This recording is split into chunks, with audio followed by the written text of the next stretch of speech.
You may not harass women. You may know how to take rejection. The majority of men that most women deal with do not. Yeah. And you are accountable for that as well. Because I don't got time to figure out which white people are nice, which white people aren't racist, or da-da-da-da-da. I have to go on the actions of the group. Right. The group as a whole and the history of that group as a whole tells me that they are a danger to me and they are not to be trusted. Right. And if you can understand that as a black man and your stance towards white people, then you should absolutely be able to understand women's stance towards you. It's not a war on you waged by women. Actually, the war get a little thicker when we start talking about it from the perspective of a woman and the greater society of racism and white supremacy being waged against black people, and then the patriarchal society being waged against women. So they have to deal with two elements. One of those elements we don't have to think about, and honestly, we're perpetuated. And it's perpetuated against us young to look at women as objects, Right. you know, to look at women only through the lens of a sexual desire and not as the human being that they are. And when you understand how to deal with women on a human level, you understand how much women will enrich your life. Amen. Amen. You want to turn it up a notch? Yeah.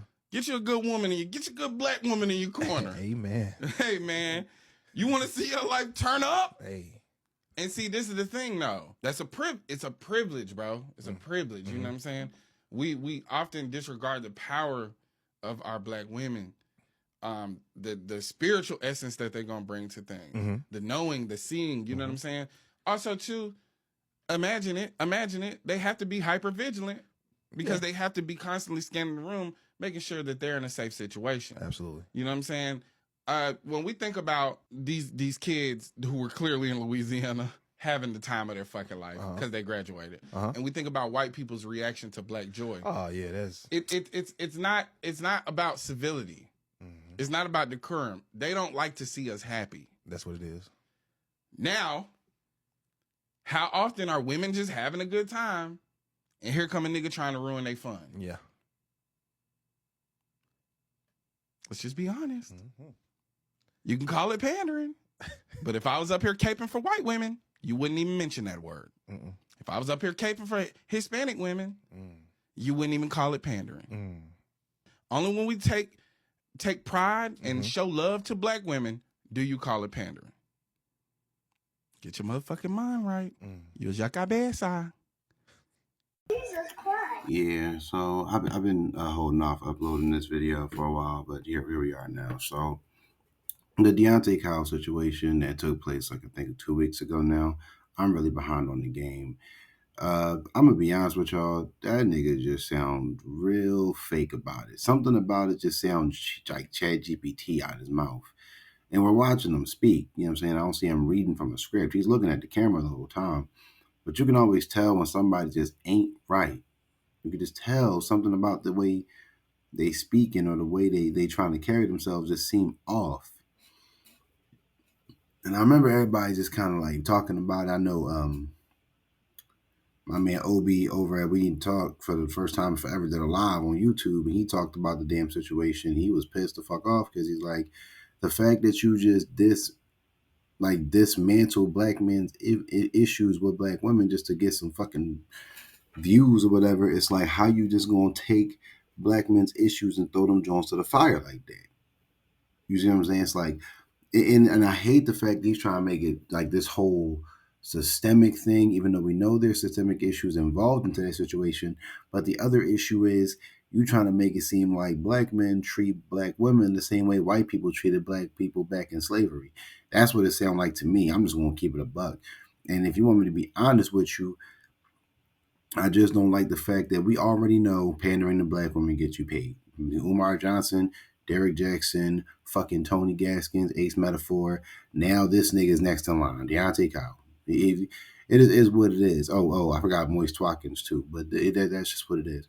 And I hate this whole thing of like, oh, well, you're just, pandering because he's saying to black women.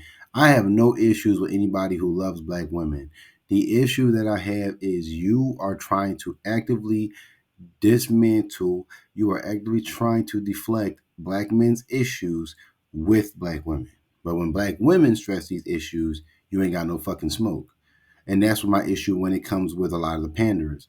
It ain't got nothing to do with hatred towards black women. We actually want to see our women do better because, to keep it a buck, when it is towards other women, they don't move like how our women do. Not on a national scale, not on a national stage like that. And this isn't us saying that they're better. We're saying the way these other races of women operate compared to ours is different, and they're getting better results. See, it's these niggas that's like a problem for the community. Now I look at Deante Kyle and I'm like, dog, you set the community back. Umar Johnson sets the community back. Derek Jackson, Ace Med, like I said, all you pandering ass niggas set the community back so far when we finally started to get some inches. And then he's trying to be on this hemotep shit, like, oh, spiritually, how they uplift us and all this other shit. And I'm looking at TV stuff, and I'm like, bro, all I see is disdain and disrespect and emasculation. Not saying black women don't love us, but for the most part, when you got women like Abby out here and a lot of the exotical spaces seem to have hate for black men too, even though it's like y'all just like to run around with the worst ones of us and then try to say all of us are the problem. Now, I don't know what Abby's dating life is like, but she be on some bullshit as far as trying to make it seem like our issues are innately the problem.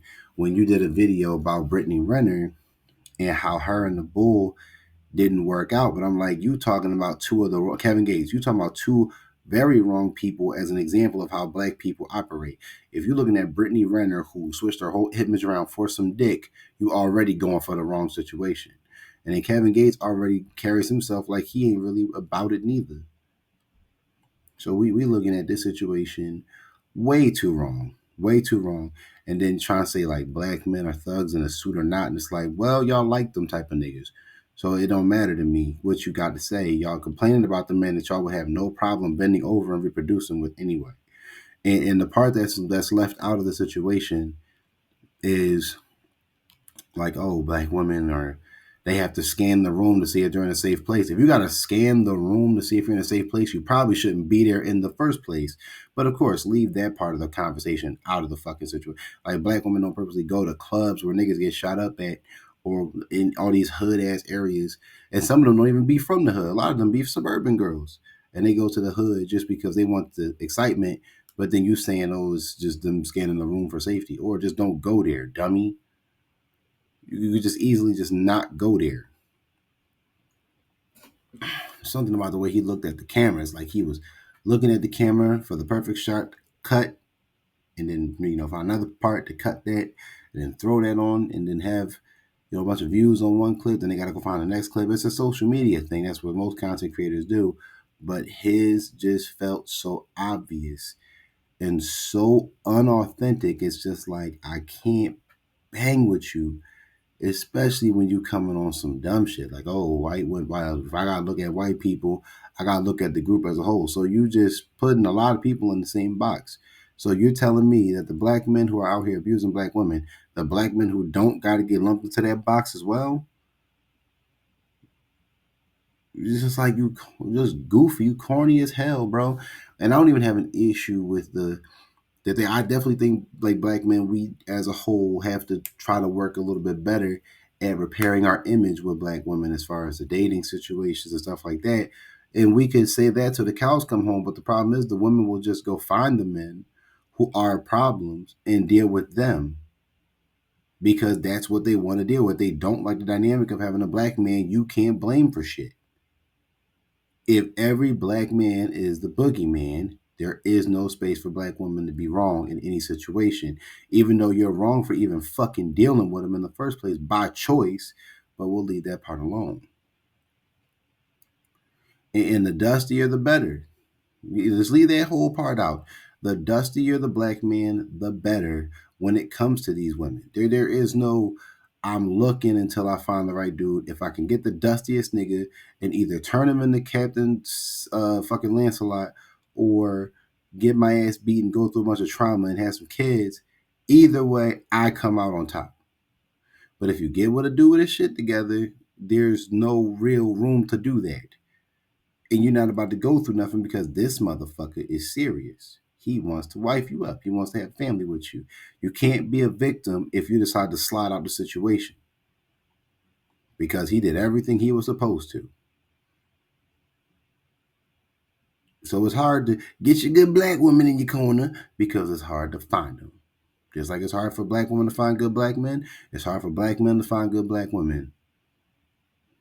Then that's just what it is. I know I sound a little, arrogant, a little abrasive, but it's just like, damn, like we can't take a breath out this motherfucker. And I'm definitely not about to sit here and take the blame for dudes who can't take rejection. That's not my problem. If he can't take rejection, his mama should have taught him how to, or whoever, whatever old head in his neighborhood was.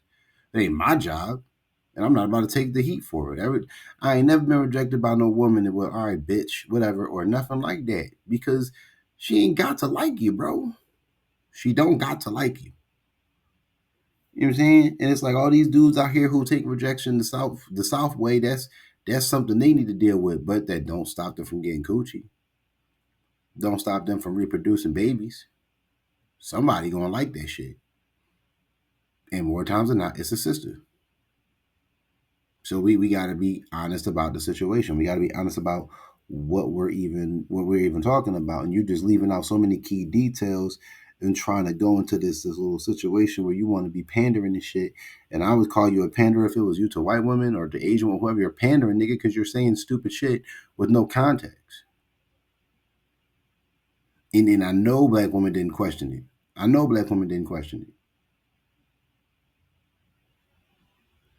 So he's just saying shit like, oh, get your mind right and this, that, and third. Bro, you need to just acknowledge what's going on out here in the community as a whole. If black women wanted to feel safe, they would get with the guy who was safe. If black women wanted to feel this, they would get with the guy that made them feel that. But instead, they go for butterflies and drama. They like the toxic shit. Way to leave that part out. They love the dude that calls them a bitch and smacks them across the face. I'm going to say it straight up like that. And they also don't care if the dude got baby moms. If he got 2 baby moms, she will happily allow him to be number 3. If he got 5 baby moms, she will happily allow him to be number 6. They do not care. They do not care. And every black man should not be held responsible for what the fuck these women are choosing to deal with. They're doing this by choice, a conscientious decision to do this. Nobody's making them do this. And we can't even talk about, he didn't even get into nothing else that's deeper in the community, but talking about how these young bulls was moving like how the other races of men was moving, and they were losing exponentially in the dating market. Can't talk about that, can you? Can't talk about how these young bulls is out here trying to do right. They want to take care of their kids. If they have them, they want to, you know what I'm saying? And the women are like, no, that's disgusting. I don't want that. But I also want trauma and I want some kids for myself.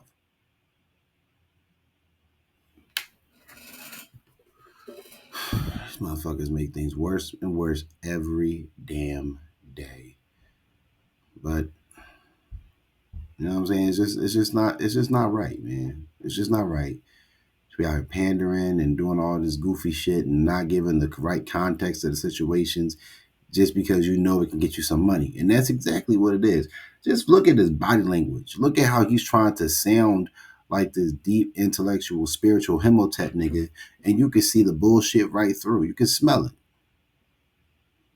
And it's crazy because at the beginning, he wasn't pandering to this black woman. It was women in general. And then he turned it into black women. So he slid right on in there. He knew what he was doing. Anyway, that's my video. The Black Intellectual signing out. If you made it this far, smash that like button, comment, subscribe for more.